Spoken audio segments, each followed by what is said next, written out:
विद्यार्थी मित्रांनो, तर आजपासून आपण 11th मॅथमॅटिक्स साठी आपण सुरुवात करणार आहोत। याच्या अगोदर पण आपण सुरुवात केलेली आहे, पण तर आपण तो गुगल मीटच्या द्वारे आपण ऑनलाइन क्लास चालू आहेत आपले किती 15 सप्टेंबर पासून आपण क्लास चालू केले आहेत। जवळपास हा कॉम्प्लेक्स नंबर जो आपला फर्स्ट चॅप्टर तो अर्धा झालेला आहे। पण आता हे व्हिडिओ करण्यामागचं उद्दिष्ट म्हणजे काय, बरेच विद्यार्थी आपल्याकडे ग्रामीण भागातून जॉईन झाले, बऱ्याच ठिकाणी आणखी देखील रेंजचा प्रॉब्लेम येत असल्यामुळे, नेटवर्कचा खूप प्रॉब्लेम येत असल्यामुळे की बरेच जण समजा क्लास चालू असतानाच काही जण लेफ्ट होईल, कोणाला आवाज जाणार, कोणाला बोर्डवरचं व्यवस्थित दिसत नाही, ते पण आपण चालूच ठेवणार आहोत। पण काही कोणाला कोणत्या क्लासला किंवा कोणत्या विद्यार्थ्याला कोणत्या पॉइंट विषयी जर अडचण असेल तर त्यासाठी आपण व्हिडिओची पण व्हिडिओ देखील आपण त्या विद्यार्थ्यापर्यंत पोहोचवणार आहोत। तर आपले गुगल मीट द्वारे तर आपले ऑनलाइन क्लास चालूच आहेत। सेम टाइमला आपल्या दररोजचा टाइम 10 ते 11 या वेळेत आपला क्लास चालूच राहणार। पण काही विद्यार्थ्यांना जर त्याच्यात जर प्रॉब्लेम असतील किंवा कोणता विद्यार्थी त्या दिवशी ॲब्सेंट असेल, काही कारणास्तव येऊ शकत नाही, तो हा व्हिडिओ पाहून आपला समजा कंप्लीट करू शकतो काय जे असेल ते। तर पहा आता, तर मॅथ 11वी 11 सायन्स साठी किंवा कॉमर्स साठी आपला कॉमर्सला पण मॅथ आहे, त्याच्यामध्ये आपल्याला सेकंड चॅप्टर आता 11चा सेकंड पार्ट मधला आपला फर्स्ट चॅप्टर सुरू करायचा आहे। फर्स्ट आपल्याला सेकंड पार्ट मध्ये टोटल 9 चॅप्टर, त्याच्यात आपला फर्स्ट चॅप्टर चालू करायचा कॉम्प्लेक्स नंबर।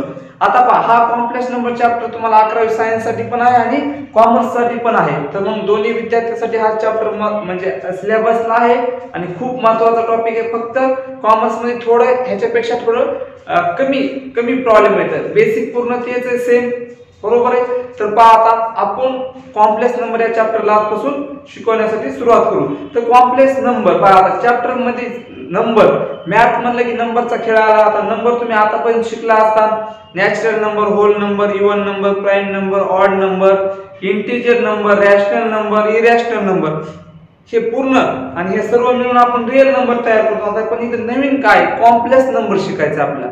पण तुम्हाला हे पूर्ण बेसिक बी माहित असणं गरजेचं आहे। ह्याच्याआधी आपण शिकलेले जे नंबर आहेत ते तुम्हाला सर्वांना माहित असतील। इव्हन नंबर कशाला म्हणायचं, ऑड कशाला, प्राइम कशाला, इंटिजर नंबर कशाला म्हणतो, रॅशनल नंबर काय असतात, इरॅशनल नंबर काय असतात, हे सर्व तुम्हाला गोष्टी माहित आहेत सर्वांना।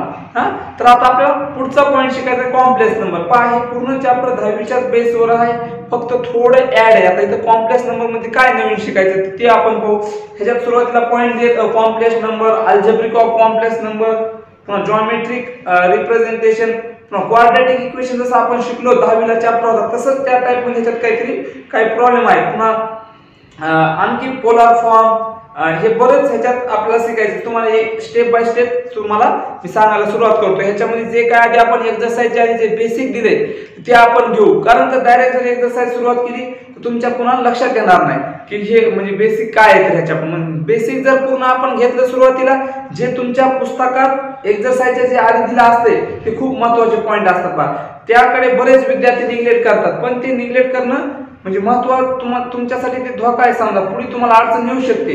तर आपण आधी बेसिक घेऊ, बेसिक तुम्हाला समजलं की बाकीचं तुम्ही करू शकता। तर पहा, आता ह्याच्यामध्ये आपण समजा तुम्ही मला सांगा आतापर्यंत रूट ऑफ 16 आहे, रूट ऑफ 16 चं लगेच सांगतो सर ह्याचं आन्सर 4 येऊ शकते, त्याचं बाहेर काढल्यानंतर 4 स्क्वेअर रूट बाहेर काढल्यानंतर 4 येते।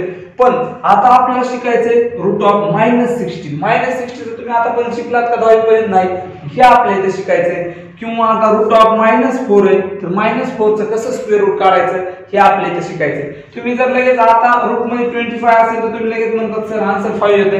पण मायनस असल्यावर, मायनस संख्येचं स्क्वेअर रूट मध्ये असल्यावर काय कसं काढायचं ते आपल्याला इथं कॉम्प्लेक्स नंबर मध्ये शिकायचंय। आता पहा, समजा इकडे पहा x² + 1 बरोबर आहे, x² + 1 = 0 आहे।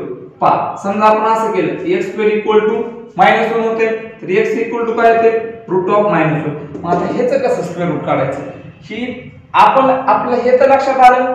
x² + 1 = +1 तिकडे टाकलं मायनस झालं, x रूट ऑफ -1। किंवा आणखी असेल x² = 2 = 0, x² +2 इकडे टाका -2, तर x काय ना रूट ऑफ -2। आता पहा root of x root of -1 चं कसं स्क्वेअर रूट काढायचं, x equal to top minus 2 चं स्क्वेअर रूट कसं काढायचं हे आपल्याला इथे शिकायचंय. मग आपल्याला त्याने व्हॅल्यू दिलेली असते पहा i इक्वल टू व्हॅल्यू देते i इक्वल टू असते रूट ऑफ मायनस 1. ह्या i ला आयोटा म्हणायचं. काय म्हणायचं? आयोटा. आपण i म्हणलं तरी चालतंय. त्याला काय नाव आहे त्याचं? ग्रीक लेटर काय? आयोटा. स्पेलिंग बा IOTA. त्याला काय म्हणायचं? आयोटा. तर मग पहा i इक्वल टू काय असते? रूट ऑफ मायनस 1 आणि i square equal to minus 1 म्हणजे तेच येणार. i square equal to minus 1 हे तुम्हाला शेवटपर्यंत लागणार आहे चॅप्टर मध्ये. i ची किंमत काय असते? रूट ऑफ मायनस 1 म्हणजे i square equal to minus 1. बरोबर आहे. तर पहा इथं रूट ऑफ मायनस 1 आले. लगेच रूट ऑफ मायनस 1 ची किंमत तुम्ही काय देणार? i. आता पहा इथं कसं करणार? x equal to root of minus 2 तुम्ही ह्याला असं लिहू शकता मायनस 1 इंटू एकच सेमच होणार. खाली द्या x equal to root of minus 1 into root of 2. बरोबर आहे. आता रूट ऑफ मायनस 1 ची किंमत आपल्याकडे आहे आणि ह्याला असं लिहू शकतात रूट ऑफ 2i. बरोबर आहे. Root of i. मग हे लक्षात ठेवा आपल्याला हे शिकायचंय. म्हणजे i ची किंमत काय असते? i equal to root of minus 1 आणि i square equal to minus 1 आणि i equal to root of minus 1 या दोन किमती लक्षात ठेवा. तर पहा आता ह्याच्यामध्ये ह्या गोष्टी अशा पहा बेसिक. मग आता लक्षात आलं किंवा इकडे 3 घ्या डबल तसंच करायचं. म्हणजे जी संख्या रूट ऑफ मायनस 1 मध्ये मायनस मध्ये असेल तर असं सेट असं म्हणजे हे करायचं त्याला त्या फॉर्म मध्ये आणायचं आणि नंतर आपण i ह्याची किंमत i लिहू शकतो. कुठं i स्क्वेअर असेल तिथं मायनस 1 लिहू शकतो. तर म्हणजे समजा आपल्याला येणार समजा आता 2i इंटू 3i ह्याचं काय करणार तुम्ही? 6i square. 6 into i square ची किंमत माहिती आहे तुम्हाला. i स्क्वेअर ची किंमत काय असते? मायनस 1. मग त्याचा आन्सर आहे ना मायनस 6. हे आपला ह्या दोन लक्षात ठेवा. काय आहे? i equal to root of minus 1 i square equal to minus 1. i म्हणजे आयोटा. त्याला i म्हणलं तरी तुम्ही चालतं. तर पहा आता ह्याच्यानंतरचा नेक्स्ट पॉइंट काय शिकायचा आहे पहा. कॉम्प्लेक्स नंबर मध्ये आपल्याला शिकायचं आहे इमॅजिनरी पार्ट. नंतर काय शिकायचं आहे? Imaginary part. आता लक्ष द्या.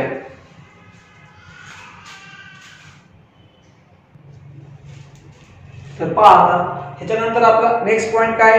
Imaginary number. आता इमॅजिनरी नंबर कशाला म्हणायचं? तर पहा जिथं फक्त i लागला असतं का त्याला इमॅजिनरी नंबर म्हणा. जेवढंच आपलं सोप्या भाषेत लक्षात ठेवायचं.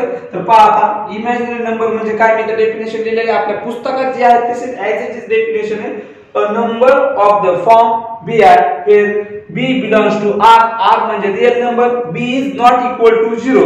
b ची किंमत 0 असणार आहे का? नाही. if कशामुळे 0 नसणार आहे? जर b ची किंमत 0 असेल तर तिथं काय होणार? i होणार आहे का? समजा i * 0 केलं तर 0 च येणार आहे. मग तिथं आपला इमॅजिनरी नंबर होणार आहे का? नाही.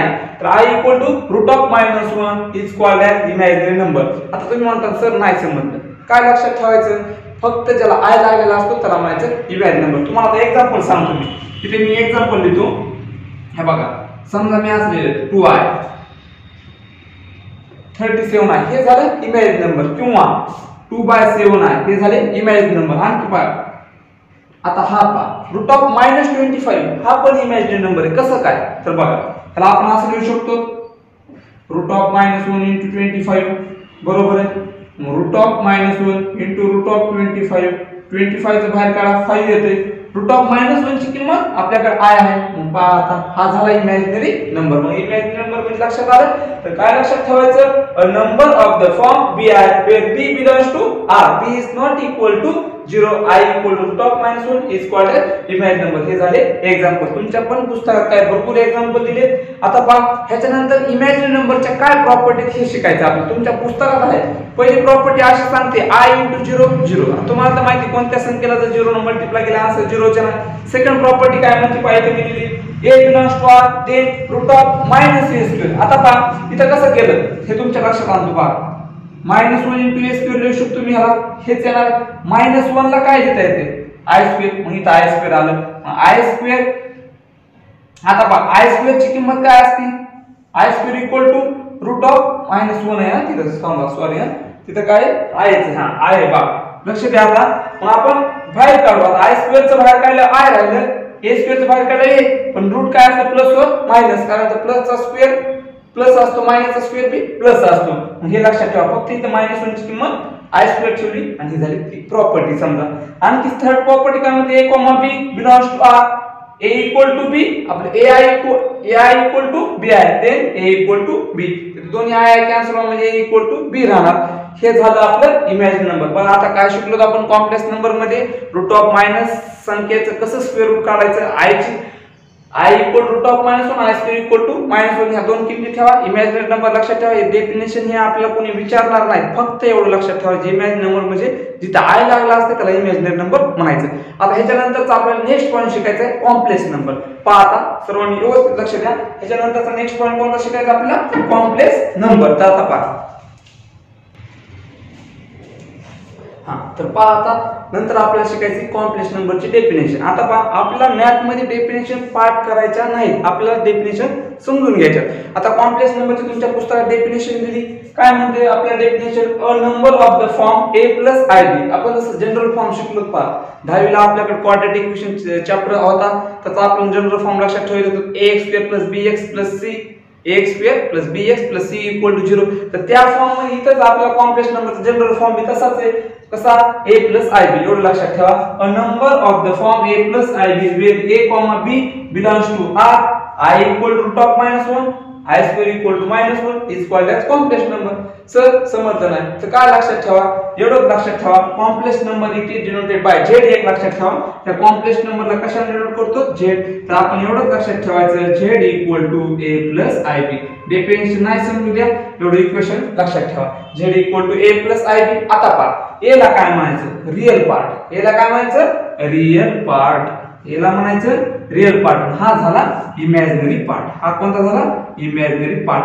बी म्हणजे इमॅजिनरी पार्ट का तिथे आय लागले, ए म्हणजे रियल पार्ट. आलं लक्षात. आता ह्याला कसं लिहायचं पहा, ए इज अ रियल पार्ट आणि झेड कशाला, Z is denoted bye complex number. Z कशाला डिनोट करायचं, कॉम्प्लेक्स नंबरला डिनोटेड बाय झेड. म्हणजे जसं आपला टोपण नाव असतं तसं इथं कॉम्प्लेक्स नंबरला काय ते त्याने नाव दिलेले, टोपण नाव काय दिले झेड, बरोबर आहे. तर आता पहा मग आता ह्याच्यानंतर z equal to a + ib. a म्हणजे रियल नंबर, a म्हणजे रियल नंबर, b म्हणजे इमॅजिनरी पार्ट. हे तुमच्या लक्षात आलं.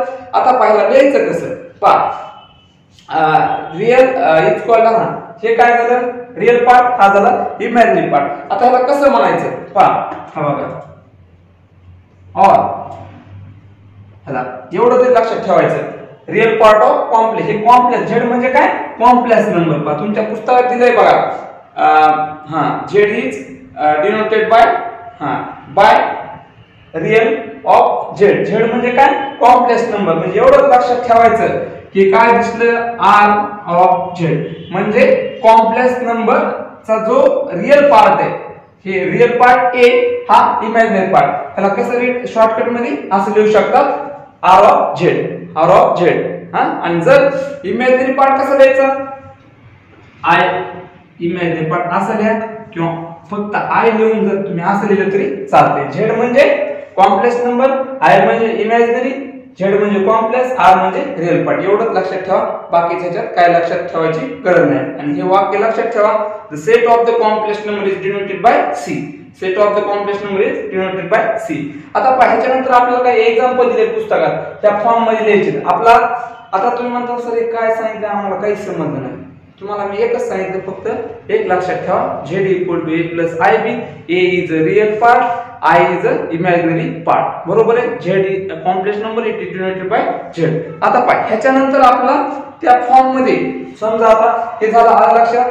तर ह्याच्यानंतरचं बघा कसं, तर आपल्याला काय करायचं आता ह्याच्यानंतर, तर z एखादा समजा इक्वेशन आहे z म्हणजे कॉम्प्लेक्स ना, असं तुमच्या पुस्तकात एक चार्ट दिलाय पहा. नंतर त्याचा फॉर्म दिलाय a + ib. नंतर त्याचा रियल पार्ट लिहा म्हणते, कॉम्प्लेक्स नंबरचा रियल पार्ट, आणि नंतर काय लिहा म्हणते इमॅजिनरी पार्ट. असं आहे तुमच्या पुस्तकात टेबल दिलाय. तर आपण लिहू शकतो, तुम्हाला येऊ शकते कारण तुमच्या लक्षात आलं बेसिक. समजा एखादा कॉम्प्लेक्स नंबर आहे 2 + 4 आहे, त्या फॉर्म मध्ये आहे ऑलरेडी, म्हणजे आता तसं 2 + 4 आहे. ह्याच्यातला रियल पार्ट काय झाला 2, इमॅजिनरी पार्ट काय झाला 4. चला इतकंच लक्षात ठेवायचं, बाकी काय करायचं का. समजा आता एखादं इक्वेशन असेल 5, आता इथे काय ॲब्सेंट आहे, रियल पार्ट ॲब्सेंट आहे. तर रियल पार्ट ॲब्सेंट आहे तर काय लिहा मग असं लिहू शकता त्याला 0 + 5 आहे. ह्याच्यात तुम्ही लिहू शकतात हा काय झाला रियल पार्ट, हा काय झाला इमॅजिनरी पार्ट. एवढंच लक्षात ठेवा, इथे आय लागले बरोबर. आय ह्या साइडनं असू द्या का त्या साइडनं असू द्या. मग z equal to आपला फॉर्म फक्त लक्षात ठेवा, z equal to a + ib. z म्हणजे कॉम्प्लेक्स नंबर, a म्हणजे रियल नंबर, बी म्हणजे इमॅजिनरी नंबर. हे असं बरेच पुस्तकात दिले. आता पहा तुमच्या पुस्तकात आणखी एक एक्झाम्पल दिले बघा 5√-60. पहा त्याला आधी सध्या फॉर्म मध्ये आणू. इथं आपल्याला इमॅजिनरी नंबर दिसत नाही. त्याला असं लिहू शकतो 5+√-1 * 16 बरोबर आहे. 5+√-1 * √16 5 ह्या 16 चं बाहेर काढलं 4 येते. √-1 ची किंमत काय असते i. मग झालं का नाही सांगा मला. a + ib च्या फॉर्म मध्ये म्हणजे a म्हणजे 5 b म्हणजे 4. आलं लक्षात. तर ह्या गोष्टी तुम्ही लक्षात ठेवा फक्त बरोबर आहे. तर एवढं तुम्हाला जर लिहून घ्यायचं असेल तर स्क्रीनशॉट काढून घ्या.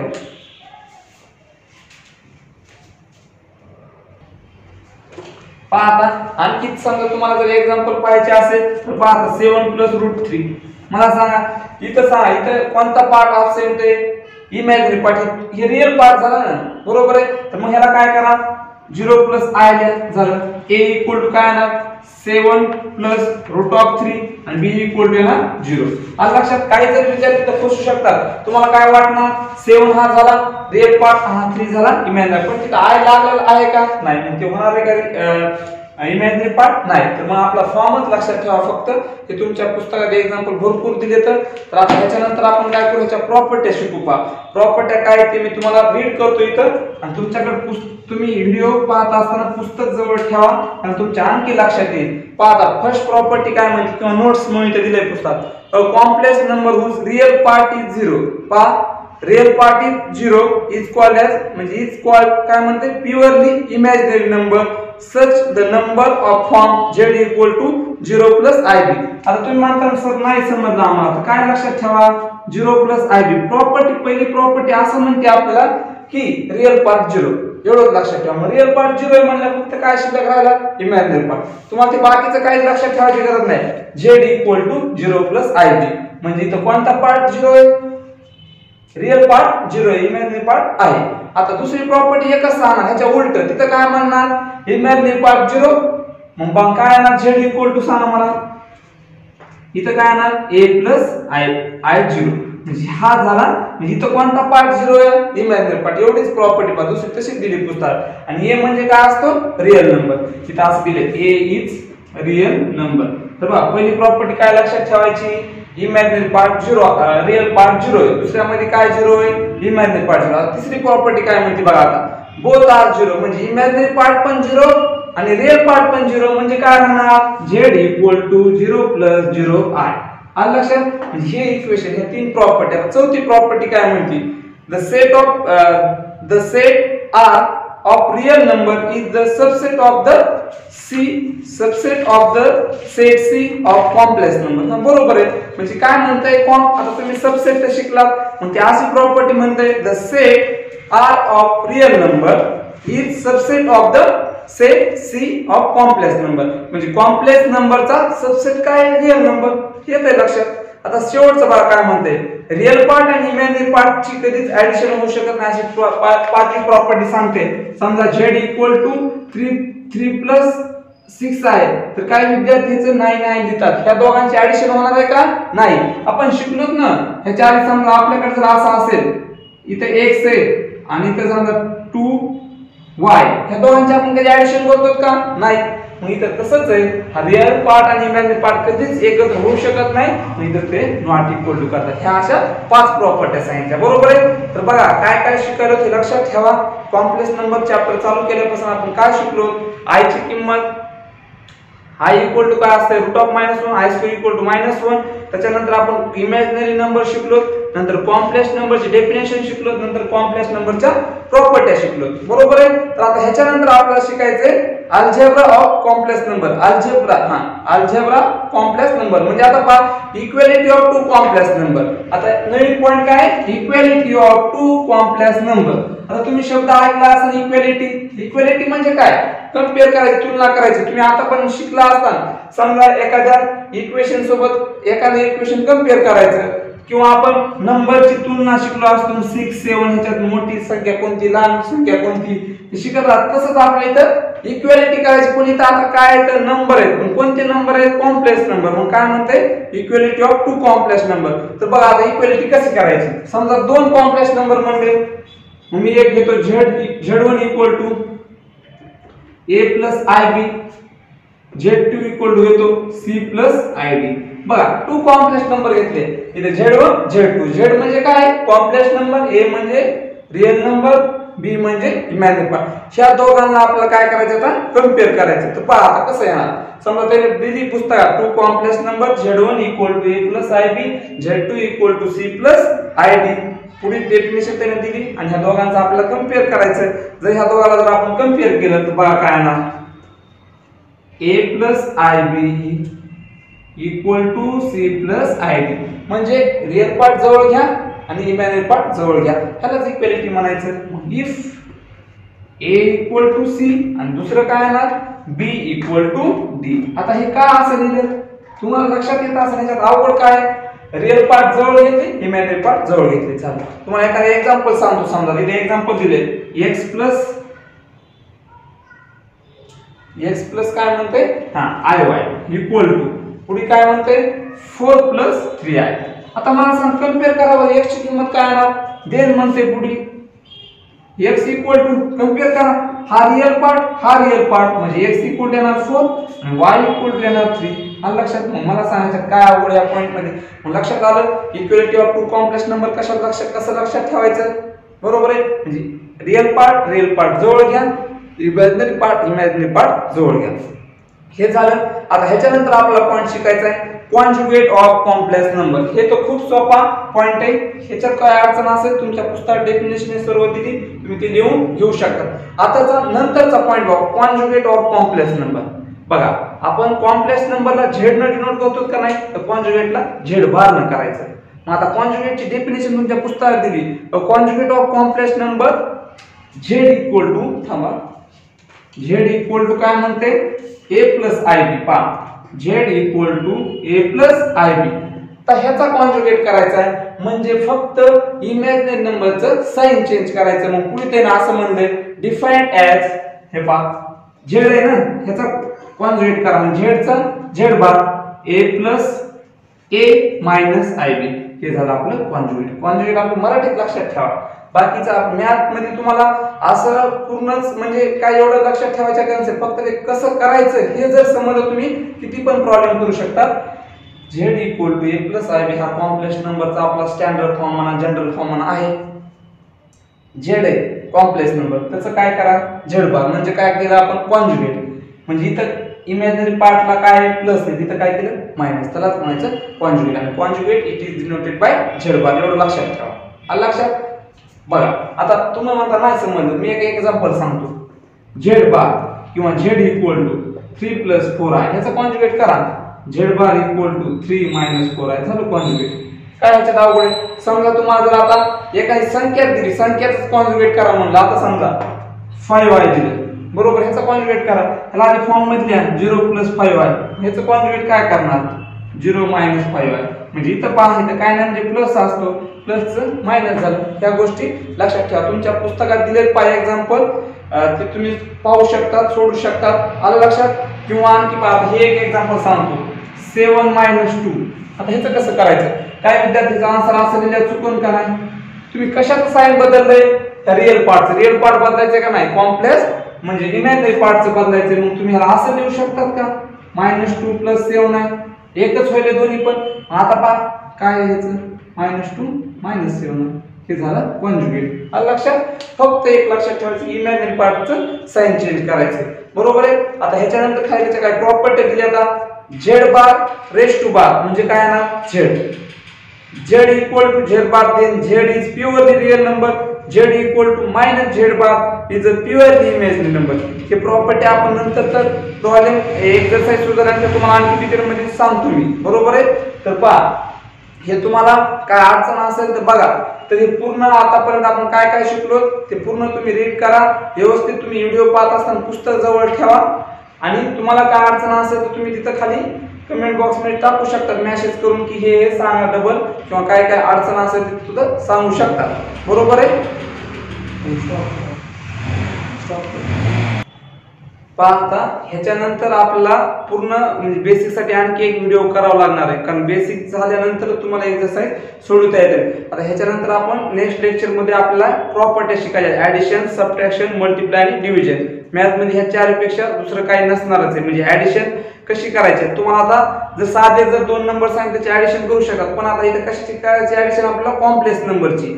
समजा जर तुम्हाला जर असे नंबर दिले 2 + 3, तुम्ही त्याची ऍडिशन करू शकता. पण आता addition of complex number, addition of subtraction, addition of multiply म्हणजे multiplication of complex number, division of complex number, ह्याच्या पद्धती प्रॉपर्ट्या सांगतो तुम्हाला की कसं करायचं. नंतर आपण एक्सरसाइजला सुरुवात करू. हे तुम्हाला जर लक्षात आलं तर बाकी काहीच अडचण येणार नाही. म्हणजे आता आपण इथं स्टॉप करू आजच्या लेक्चर मध्ये, आणि नंतर जाऊन उद्याच्या लेक्चर मध्ये पुढच्या प्रॉपर्ट्या घेऊ, आणि नंतर आपण एक्सरसाइजला सुरुवात करू. म्हणजे त्याच्यात काय होणार, मी जर 1-2 प्रॉब्लेम सोडून सांगितले की तुम्ही बाकीचे करू शकतात, कारण तुम्हाला बेसिक गोष्टी माहित झाल्यानंतर. बरोबर आहे. तर पहा आता आपण उद्याच्या लेक्चर मध्ये नंतर नवीन प्रॉपर्ट्या सुरुवात करू. धन्यवाद.